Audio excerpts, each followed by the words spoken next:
My name is Michelle Taylor. I'm a workforce education specialist with the School District of Escambia County, and I'd like to talk to parents today about students and making career decisions, especially middle school parents.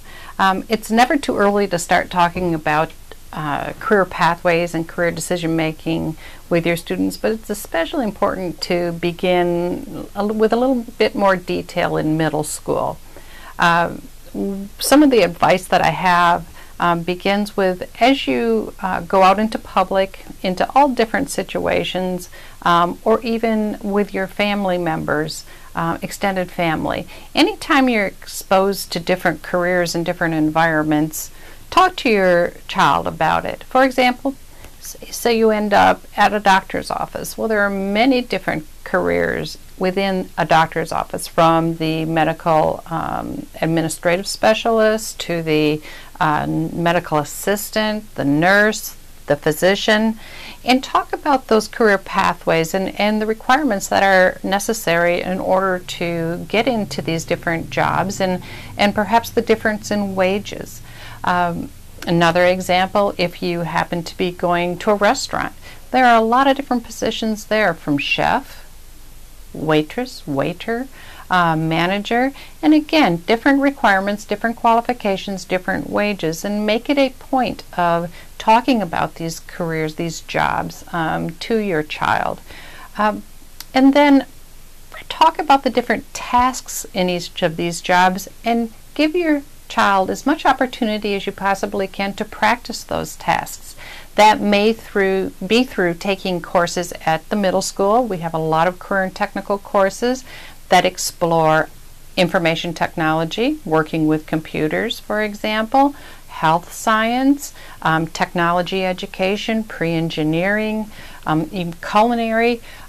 Encourage your child to take these courses and then talk about whether they like those tasks, whether they're good at them, or job shadowing. Get them out there in a job shadow with someone you know in that profession, or even volunteering is a great idea in order for them to get those experiences to practice those tasks. And then reinforce when a child expresses interest in it or does well in a particular task.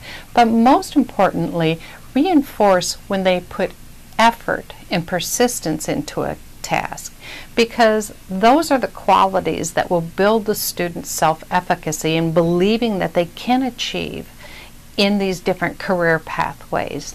And so help your child set goals. If there's interest in becoming a chef, help the student understand a pathway for that. What courses shall I take? Understand that really your child can get a great head start on their career pathway, or at least in exploring a career more seriously in 9th grade when they enter high school. The courses that they take in high school very well may give them a head start on their career and either convince them that this is what I want to do for a long time, or I don't really want to do this, I'm going to try something else.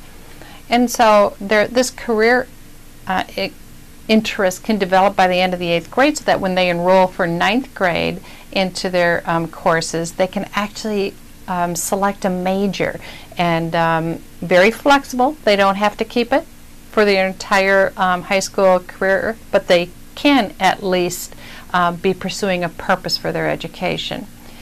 And lastly, make sure that the career pathway choice is the students and not the parents. Sometimes we want our students to major or to pursue a particular career pathway that may not be aligned with the student's interest. And that's my advice, and good luck.